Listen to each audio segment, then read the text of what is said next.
All right. Welcome back to another episode of Baseball in the Bible. I'm Riker.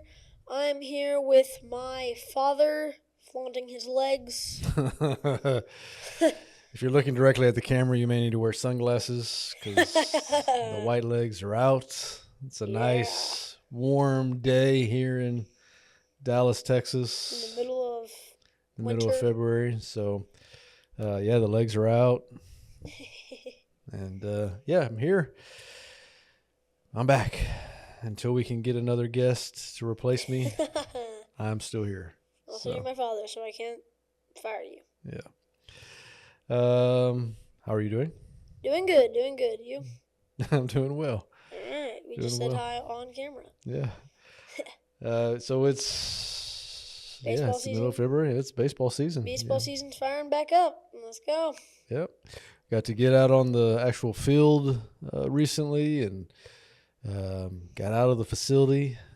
Yeah, Got that to felt experience amazing. some outdoors on the baseball field, and it's here, man. It is here for you. It is here for major leagues. Baseball is back, and your first tournament of the new year is coming up as this episode As we're airs, recording this episode. it'll be when it airs, it'll be Sunday, and hopefully we're doing good. we're doing good and taking home a gold ring that day. But new team, new season for you, so really excited about this opportunity. Who are you playing with this year? I'm playing with Forge. Forge, 11U Forge, great organization,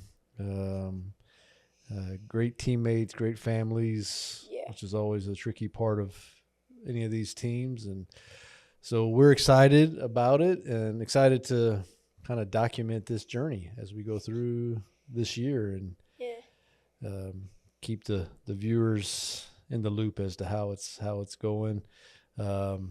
Again, new team kind of moving up. The team is, and you are going play more AAA this year, and so stepping up in competition. So that's going to be fun and awesome. Yeah. But this weekend, actually playing in a 12U tournament, Double A in Burleson. And after that, the following week we'll be heading to the Perfect Game 1000 in Houston, and that'll be fun. We'll do some social media stuff from there, and but yeah, it's gonna be exciting. Gonna be great opportunities for you to learn and grow and get better, get pushed by some great ball players. So absolutely exciting. Got your new glove on there. Yes. New catcher's mitt. Do. Got you a new catcher's mitt, and you got a new fielding glove. So we were just trying to break it in and work it in as quickly as we can. Got Joshua 1-9. We'll show that on there. Yeah. Joshua 1-9. Be strong and courageous on that catcher's mitt. So that's cool. So trying to break that in. But yeah, that's the big news. Again, major leagues cranking up. Spring training is starting. Pitchers and catchers have reported. We're firing back up, and it feels good. Off and rolling. Yep. Got the Olympics going on. It's not a baseball thing, but Winter Olympics. got the Winter Olympics going on. So watching that, leading up to, that's my segue as we lead up to the World Baseball Classic, which is heading this way. We're going to kind of talk about that a little bit, but excited for that to get started as well. So yeah, baseball's back, and we're gonna again now that the season's starting, really gonna try to really just kind of document this season and this journey. We'll spend time talking about it here on the pod. What went well, what didn't go well, individually as a team, and but these will air on Sunday. And so as this one airs this Sunday, what do we want to say to the team? If they're watching it before games on Sunday, what do we say? Before games, let's go, boys. Let's go. Let's go. Let's go. That's right. Let's get a ring. Absolutely. Let's leave with some gold jewelry today. Yeah. And more importantly, play well, play hard, represent the Lord. Give it your all. Yep. So here we go. So we're going to get started on this one. Again, we are wrapping up our division talk for the last 5 episodes. We've been covering each division. We did the 3 in the American League, and we've done the first 2 in the National League, picking our playoff teams. And we're going to see who's going to be in the playoffs, and then we'll probably come back next episode and do our way too early predictions on who's going to win the World Series and all that kind of stuff. But not way too early if you no somebody besides the Dodgers. Oh, well, that's going to be tricky. So, but yeah, we're going to wrap up today with the best division in baseball because it has the best team in baseball, the best franchise in baseball. Your favorite franchise the best in baseball. The St. Louis Cardinals. Overall, although this year, this may be as much as we can talk about them. Once the season starts, there may not be much to talk about. But so we got the great Yadier Molina. Another reason Riker's got his catcher's mitt out, just paying homage to Yadi. Going to do our devotion with Yadi as the subject. And then we've got Bonds. 2 Pirates jerseys here. We got Barry Bonds, a very cool jersey. Really cool logo. Great logo there. That Pirates logo is so cool. And a great jersey, that Bonds jersey. And then we've got the even greater Roberto Clemente jersey here. This is his jersey for the Puerto Rican national team. The Puerto Rican. So actually honoring 2 Puerto Rican baseball players here with Yadi and Roberto Clemente. Yadi is actually the manager for the Puerto Rico World Baseball Classic team. It all ties together. But that's his jersey. It's a really cool jersey. We're going to actually learn a little bit about Roberto later in the episode. And then off to the side here behind over my right shoulder. And notice how we put it in the background. Yeah, usually I always make sure we have a Cardinals jersey somewhere here. Usually it's kind of hiding off to the side. But this is a Cubs jersey. I couldn't put it on the front and center because it's a Cub. You couldn't find it in its will. But it is the great Ernie Banks, who is, a legendary Hall of Fame player. So he's at least worthy of being on the wall, but he gets hidden over here in the corner. So that's Ernie Banks, number 14. And Ernie Banks, I know, he was a great player. For a Cub to get on our wall, you have to be legendary. You do have to be legendary. And I had to be in a good mood. So yeah. So that's our jersey. So that's going to be a part of our talk today. And we'll make those selections. We each have 1 team left, not to go too far down the road, but we have 1 team to pick. So we'll get into that in a bit. But we were going to really just kind of start off with our devotion. So if you want to do that, and we've been doing this throughout this process. We're going to transition a little bit even in our devotions as we head into next week. I'll just give you guys what's it called, like a sneak peek or like a heads up as we start, because you and I have been we recently watched the movie David as a family.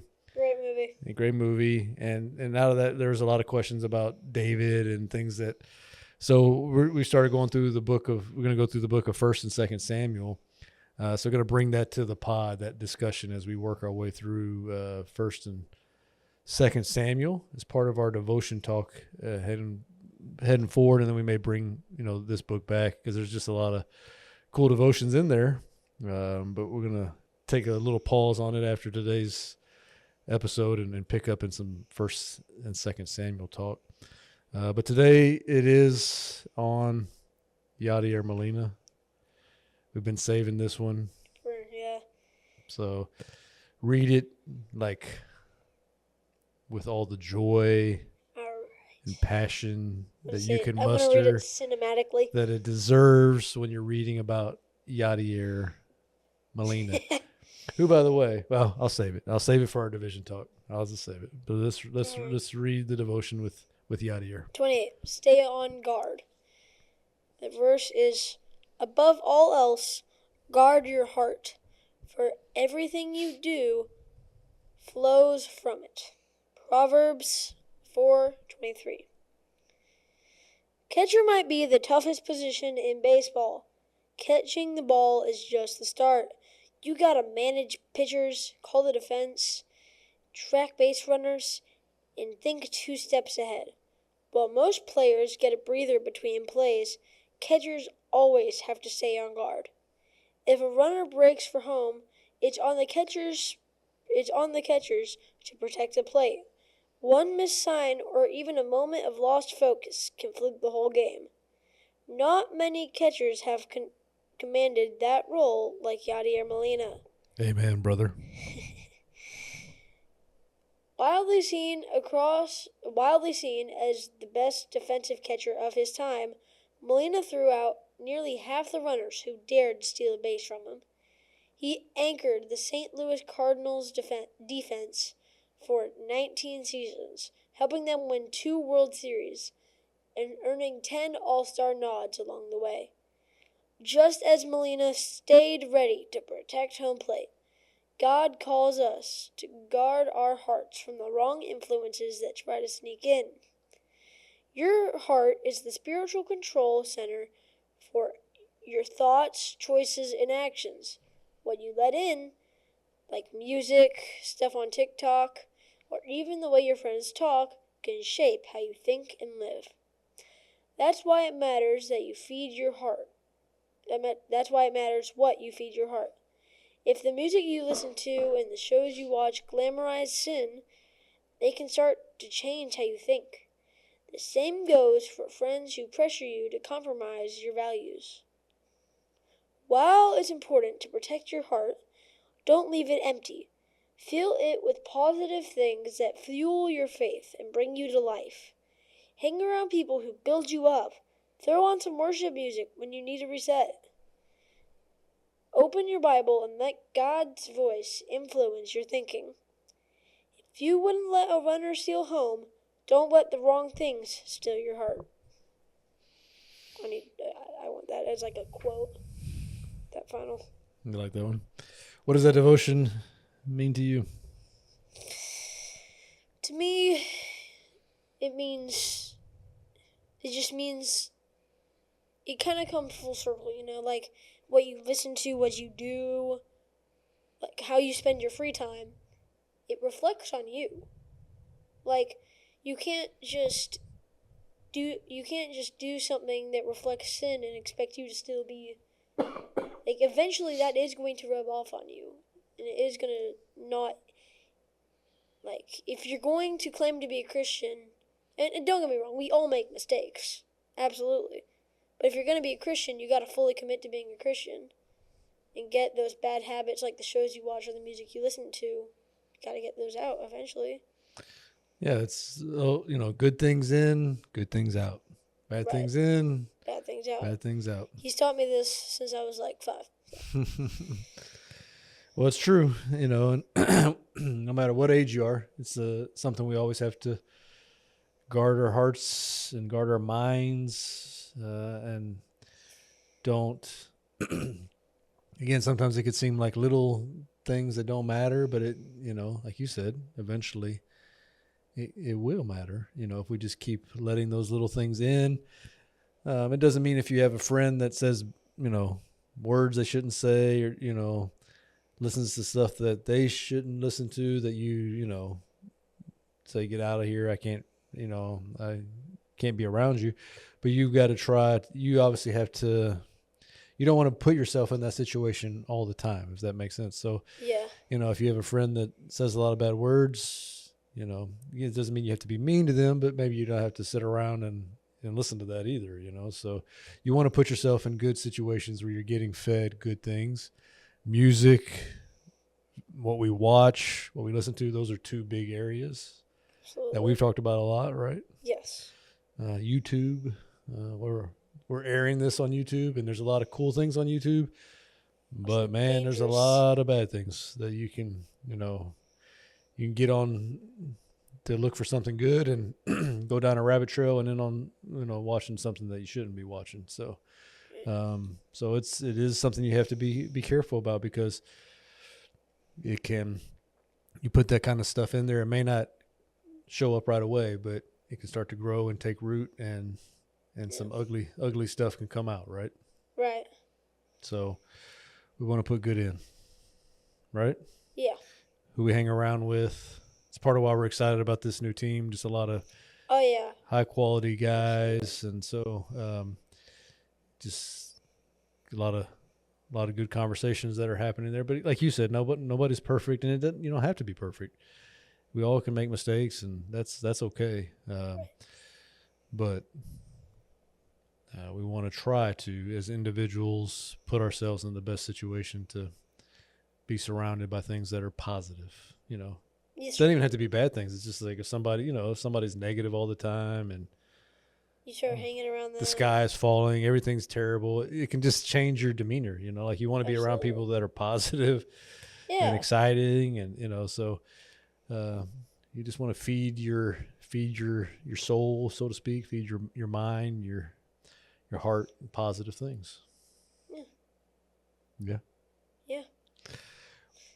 So segueing off that, we were going to talk about it earlier and I forgot, but we'll pick up on it because a couple episodes ago, one or two, I can't remember when we talked about your walk-up song. Oh my gosh. And we talked about even in that devotion how, because it was Aaron Nola, so maybe it was last week's episode, I guess. I told you. We were talking about how he used that song in his moment to point people to Jesus, and we talked about, again, a lot of people do that. No right or wrong to that, obviously. But it's just a chance to use that moment and point people to Jesus. And so we were discussing then, like, what song you should pick, what should your walk-up song be. We've talked about the ones you've done in the past, the main one being the Rocky theme song, and great song, great walk-up song, so nothing wrong with that, but we're just going to switch it up. And what did we choose this year? We landed on Jesus is Coming Back Soon by Forrest Frank and Josiah Queen. When the beat drops, that's all I got to say. That's all I got to say. It is cool. It is cool. We had a scrimmage the other night, so that was the first time we got to hear it live. It was cool. So we're excited about that new song. Going to read some of the other songs that, even on our team. We've talked about this in the past. It's like, but our team, I feel like, is you basically listen to a good majority of the Forrest Frank album as people were walking up. No, I think it's just the entire playlist. So we've got we've got Jesus is Coming Back Soon, which is one of the songs on your team. We also have Heaven on This Earth. You do? Yeah. Lemonade. We have Lemonade. We have We Ain't Taking No L's. Yeah. We got So Fresh, So Clean, which is a old Outkast song. We've got Walk by Hovey and Lecrae. Great song. Another one is a great song, Copperhead Road. Just got added to, I think I'm double checking to make sure, but I think Copperhead Road, which is another.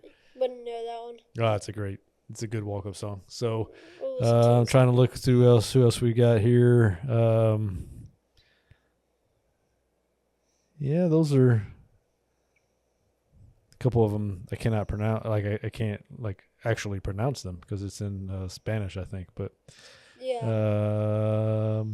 those are some of the songs that we've got. So excited to hear those. Excited for your song. But again, much like we were just talking about, those just positive songs being fed through the speakers as our Forge baseball team comes up to bat each and every game. So and hits home runs. That's your walk-up song for the spring season. Jesus is coming back soon. Yes. All right. Let's get into the little division talk. And that's why y'all came. That's why you came. That's you. In case you're just eager to bet some money, you're like, I got to go to these two guys because their picks are going to be perfect and spot on. And if that is why you came, sorry to let you down. All right, we're going to get into the National League Central. Last year, the winner of the division with a 97-65 record was the Milwaukee Brewers.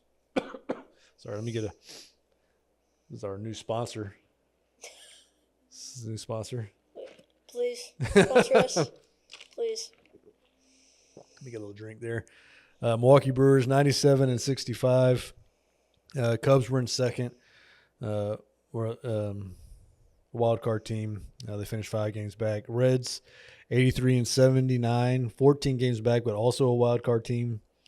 Snuck in, and their prize was they got to play the Dodgers, and they got rolled in that series. And then you had the Cards that were 78-84, so just a few games under 500. Not great. And then the Pirates 71-91. Hey, we're not the worst. Rough. Well, that might change this year. So that was last year. If you look at predictions for this year, the Cubs are the favorites, with the Brewers kind of right there behind. But in a lot of places, the Pirates are kind of a dark horse, like a sleeper of somebody that could sneak in there and either win the division or sneak into the wild card. Then the Reds, most people were predicting to kind of fall back a little bit, and the Cards, heavy rebuild for the Cards. We're going to get into who they've let go, which is basically just to give himself hope. Oh, it's a rebuild, and it's going to be. Oh, absolutely. We're going to be back. We're going to be back. 2 years. We got 2 years, and then we're going to be back. Oh, all right, Monty. All right, put on your bets at home on if that's going to be accurate. All right, so we'll start with the Cards, because they did a lot, but a lot of it was getting rid of good players. And a couple of them actually, one with the Cardinals, and then there's another one in here. Some of them have happened since some of our other picks. I'll get into that.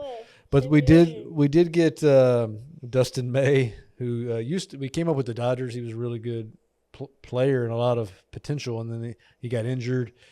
So he's just a 1-year deal, which is what the Cardinals are kind of looking for right now, just guys to put in the rotation to fill out the rotation as we rebuild and reload. So they got him. They got Brandon Clark in one of the trades. Richard Fitz also in one of the trades with the Red Sox. Hunter Dobbins. It's like we traded, we got all the Red Sox players. They have all of our players. We also, again, in another trade, I can't say this guy's name, Urangelo Hinty. Let me read it. I'm the butcher of all No. Yeah, go give it a shot right here. Let me read it. I got this. Clearly, it's Urangelo Sigente. I don't think that's terrible, actually. I know, guys. He's a pretty good prospect. We got in the Brendan Donovan trade, which we'll get into in a second, but he actually is a switch pitcher. Oh, whoa. Yeah, so he pitches from both the left and the right-hand side. So even in spring training already, I've seen some videos of him doing that. There's discussion over whether the Cardinals will make him pick, either a righty or a lefty. Can he, in between batters, just... he's a prospect, so I don't know. I haven't seen it at the major league level, but I'm excited to see. That's going to be thrilling. I don't know. It would be a challenge because of your gloves. So I don't think you could do it in between batters because you couldn't. Pass me a glove. Yeah, but maybe in between innings, I don't know. It's crazy. We'll see if he sticks with that. But the subtractions are many. Wilson Contreras in the trade to the Red Sox, Sonny Gray trade to the Red Sox. All this we talked about in the American League East conversation. And then Nolan Arenado we talked about in the West conversation, traded to the D-backs. We call this a salute to the loss of the Cardinals. And then the most recent one, Brendan Donovan, hurt to see it happen. And honestly, I think it's going to make – because in our AL West talk, I picked the Rangers to win the division with the Mariners getting in the wild card. You were the opposite. Man, that makes the Mariners – Brendan Donovan to the Mariners is a nice move for them. And then we also lost Miles Michaelis, who's toward the end of his career. He signed with the Nationals. So A lot of change. I haven't experienced this in a long time with the Cards. They've been good for the last 25 years, but it's going to be a rough year probably with the prospects coming up. J.J. Weatherholt with the Brendan Donovan trade. Now J.J. Weatherholt, who's the Cardinals' top prospect. The path is wide open for him to be the starting second baseman opening day. He's the future, so I'm excited about that. But there's not much outside of that to be excited about, except for that this man, that's what I was getting to earlier, is now he's at spring training. He's back participating. He hasn't really been around since he retired. He's been with the Puerto Rico team. He's been doing some other things, but he's back. He's at spring training. He's in uniform. That may be the most exciting thing that we got going for us right now, that Yadi's back in camp. He's going to be a coach working with the catchers specifically. So just really excited to have him back, but it's going to be a rough year. A lot of projections had the Cardinals, again, last place and, 60 to 70 wins, which is pretty rough. I do want to say, when he said this man, he was referring to Molina for those that are just listening. Oh, that's true. I am referring to Yadier Molina. So, all right, that's the Card. Excuse me. We'll work our way from top to bottom here. The Reds did sign Eugenio Suarez back. He ended up the year with the Mariners. So they got him there. Lost Gavin Lux in a trade. Nothing crazy. The Suarez deal might be it's kind of a 1-year deal, so we'll see what happens with that. But not much there from the Reds. If we look at the Pirates, which is again another team that people are kind of saying are a sleeper, they did make a trade. They got Brandon Lowe, second baseman, from the Rays. They signed Ryan O'Hearn, who was with the Orioles, and then he got traded at the deadline to the Padres last year. First baseman, we'll see if he can keep it up. He had a really good season last year, so that's could be a good move. One that was kind of surprising and weird, recent was we in our East talked about the Braves and Marcell Ozuna. I just kind of assumed would come back, but he signed with the Pirates, which is kind of a weird, just a 1-year deal. We'll see. I saw some Pirates fans that were upset because Andrew McCutchen, they're one of their greatest players of all time, who's at the end of his career, is still a free agent. So people were like, wanted them to bring McCutchen back and not Ozuna. So they lost Johan Oviedo in a trade with the Red Sox and Mike Burrows in a trade with the Red Sox. For them, obviously, that starts with Skeens, Paul Skeens. Absolutely. And they've got just a really good pitching staff, period, but it starts with him. So there is a chance that they could make a major step forward this year and be a contender. I could see that. So, and then we've got the Brewers. We'll go to the Cubs. Cubs, the big deal for them on the acquisition side was Alex Bregman, who longtime Astro, went to the Red Sox last year and then signed a 5-year deal with the Cubs. I told you a couple weeks ago I was doing something and I had like a terrible 10 minutes because it was the Cubs. Like all within like a few minutes, I got these ESPN alerts, and one was like, "Oh yeah, you told me." The Bears won Monday Night Football game, and then the Blackhawks, the hockey team, beat the Blues, and then I got the notification that Bregman had signed with the Cubs. I was like, "My goodness, all this garbage Ding. Chicago stuff." So Bregman signed. They also got Edward Cabrera in a trade with the Marlins as a pitcher. But the big loss, we talked about this, was Kyle Tucker going to the Dodgers. They also lost Andrew Kittredge in a trade with the Orioles. But they got Bregman and lost Tucker, so that'll kind of in a lot of ways that will kind of even out, and it gives them a third baseman, which is what they needed. So Cubs are good. As much as I hate it, they're good. Whether or not they're good enough to win the division, we'll see. And then the Brewers, what did they do? They re-signed Brandon Woodruff. Honestly, they haven't done much. Then they traded Freddie Peralta, which we talked about. They traded him to the Mets.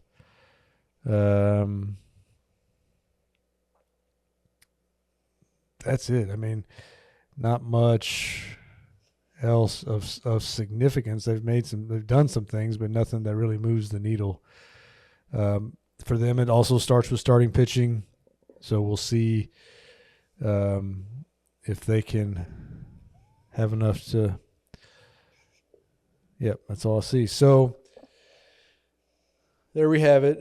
So those are our 5 NL Central teams. We have picked in the National League. Do you remember who you picked? I did. Until just now? I'm questioning if I want to change, but I'm going to stick with what I had. I'm going to go Cubs. Okay, so you're going to stick with, because based on our previous predictions. Yeah, I can only have one. So is there anything you want to change, I guess is what I'm asking you. No. You have Dodgers and Padres, yes. You had Dodgers, Padres, and then you had. I had 3 teams. You had 3 teams from the East. You had the Phillies winning it, and then you had the Braves and the Mets getting in. So you want to stick with all those, and you're going to go Cubs. Only what I would change would be the Mets, but I think keep them in there. I like what I got. Okay. I'm gonna make a change. I'm gonna make a change. Can I do that? Will you give me permission to change? Yeah, sure. You're my father. I guess I have to. I'm gonna take the D-backs out. I was so on the fence with them. I'm gonna take the D-backs out and I'm gonna have 2 teams from the NL Central. When you said it on the podcast, you seemed so. Yeah. You seemed pretty confident when you said it. Yeah, but I wasn't. I really wasn't. And again, the reason I went with them is because I was unsure whether I was going to go with 3 out of the East, but I'm going to go with them. So I'm going to go the Dodgers win the division, and that's it out of the West. Whoa! And I'm going 3 out of the East, and I'm going to go 2 out of the Central. Okay? I know you're my dad, but I got to tell you about. I don't think that's very smart. Well, we'll see. But now I got to decide who I'm going to go with in the Central. Everything in me says do not pick the Cubs like you just picked the Cubs. Here's the thing. He is going to... I feel like I had to pick the Cubs because the statistics are in their favor. And if Dad isn't... I feel like one of us has to go Cubs. And if he isn't, I feel like I have to. So I'm going Cubs for that reason. Go Cubs. For that reason, I'm in. And I'm not. Again, if I were advocate, Cub hater. Yeah, if I were forced, my life depended upon it, I probably would. But it doesn't. So I won't. And so I'm gonna go Brewers, win the division again. I have a lot of doubt about that. I really do think there's a chance they could take a major step back. But I'm gonna say, because it's just they have really run their organization the way the Cardinals used to be, where it was like no matter what, they're there. Even if they don't have any big name players, just the organization is really run well right now, managed well. I'm going to see the Brewers win it, and I took the D-backs out to make room for one more team. And logic would say I go with the Cubs, but I'm not going to do that. I'm going to go Pirates, which is insane. But I'm going to go Paul Skeens and the Fighting Pirates, the Fighting Buccos, win the wild card or sneak in, not much like the Reds did last year. They're going to sneak in and then probably get washed by somebody quickly in the first round. But that's what I'm going to do. Cubs don't make it. Cubs fall apart. They choke, typical Cubs fashion. They blow it. Bregman probably gets hurt. This doesn't work out.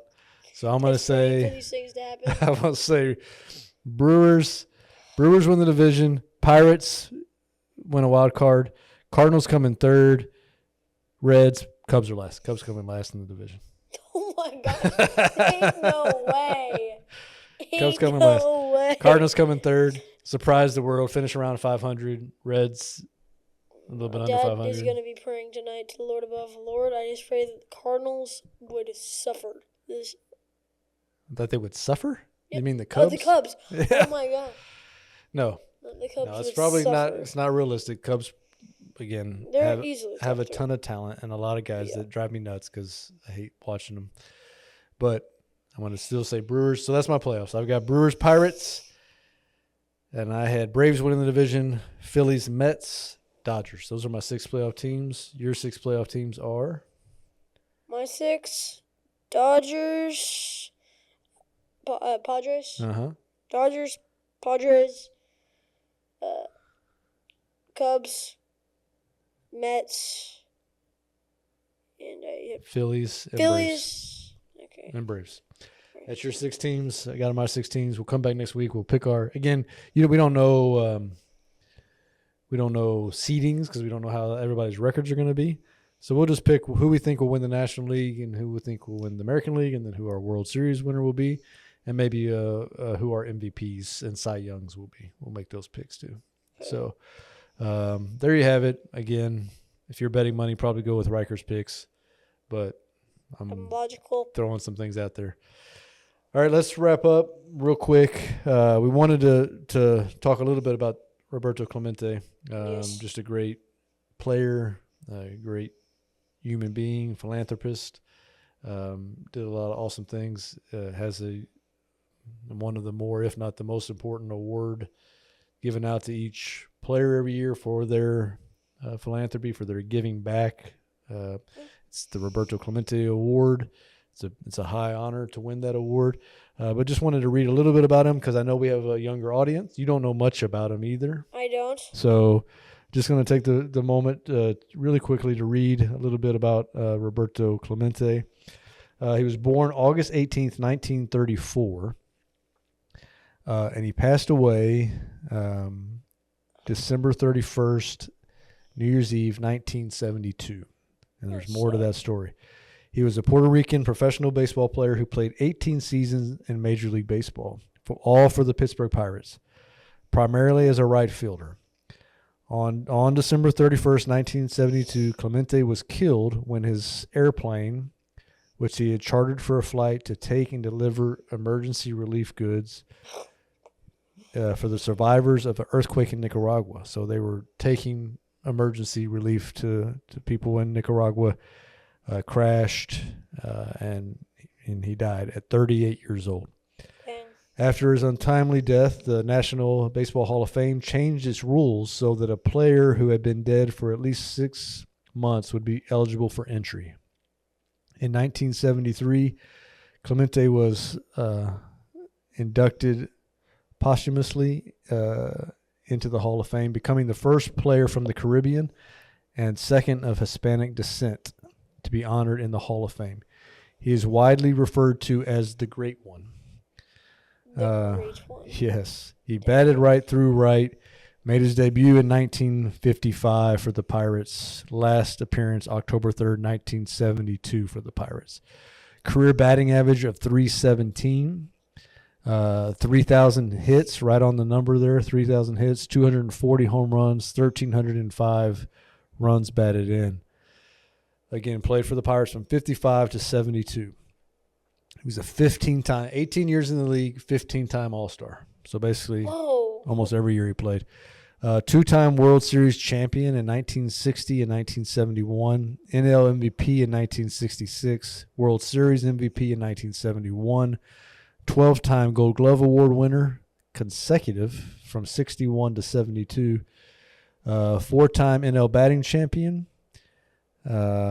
His number 21 was retired by the Pittsburgh Pirates, and he's in the Hall of Fame. There's a lot of people that have said, much like Jackie Robinson's 42 is retired across baseball, there's been a movement in for people saying that this also should be retired across baseball. All baseball? Yeah. And I would support it from everything I've heard. This guy's done it all. He even made his own award. Well, he didn't make it. They named it after him. He didn't make it, but they made it in honor of him. Yes. That's accomplishment. Yeah, he was inducted in 1973. He got 92.7% of the vote, which is, when we read who gets in the Hall of Fame, it's always crazy because, like, who are the 7.3% of people that did not vote for Roberto Clemente? Yeah. But that's why you could, I mean, all these great guys that get in, nobody's unanimous because there's always some goofball writer that thinks he knows best. But I mean, he should have been 100%, and there's a lot of other players that should have been 100%. But born in Carolina, Puerto Rico, Clemente was a track and field star and an Olympic hopeful in his youth before deciding to turn his full attention to baseball. His professional career began at the age of 18 with, and I'm not even going to attempt to pronounce it, but no. It's this team. That's the Puerto Rican Professional Baseball League. The Chandrias. Something like that. Sounds like a fruit. So he quickly attracted the attention of the Brooklyn Dodgers, who signed him to a bonus of $10,000. The Brooklyn Dodgers? Mm-hmm. That's where they were before they became the LA Dodgers. Were you even around in this guy's? Oh, no. He passed away in 1972. I was not born yet. That's what I thought. But, however, due to the bonus rule under which Clemente had signed and the Dodgers' decision to send him to the minor leagues, they lost Clemente, which is why he never played with them, thankfully. And he ended up playing for the Pittsburgh Pirates, who drafted him after the 1954 season. Again, he was a two-time World Series champion. He was the first player from the Caribbean and Latin America to win a World Series as a starting position player and receive an NL MVP award. During the offseason, in addition to playing winter ball in Puerto Rico, Clemente was involved in charity work in Latin America and Caribbean countries. And so he was known for, again, his giving. And then in MLB renamed the Commissioner's Award, which is what that used to be, given to the player who best exemplifies the game of baseball, sportsmanship, community involvement, and the individual's contribution to his team. So it's not just, it's all those things. So sportsmanship, community involvement, his contribution to the team. But it's like, this is the guy, like if we were going to point to somebody who best exemplifies the game of baseball. The game of baseball. This is who we want to be the role model. That's what the Commissioner's Award meant, and then it was renamed to the Roberto Clemente Award. So if you get it now, again, it's a high honor.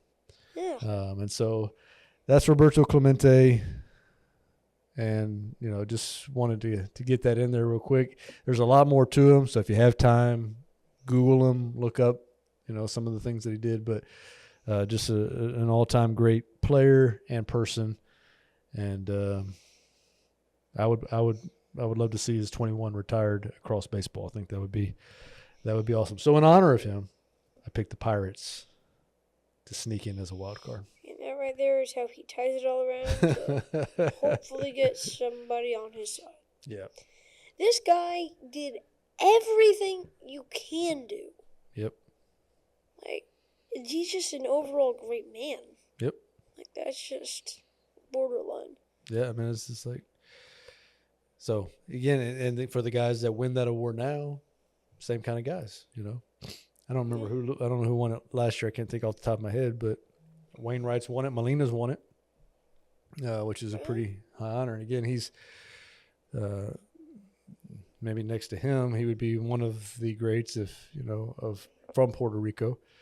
And like I said, he's coaching the Puerto Rican World Baseball Classic team. Yeah.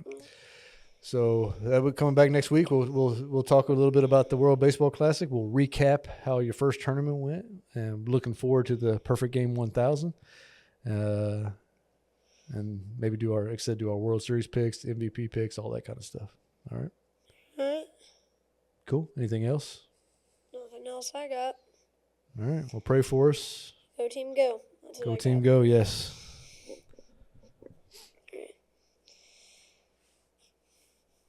Lord, thank you for this day. Lord, I just pray that you would minister to everybody watching this video. I just pray that they would have fun and just enjoy what they're listening to. Lord, I just pray that you would not only be in their lives, but you would be in what they watch, what they listen to, what they talk about, Lord. I just pray that everybody watching this would just attempt to be more like you in every way. In Jesus' name, amen. Amen. Before you turn it off, take your hat back off.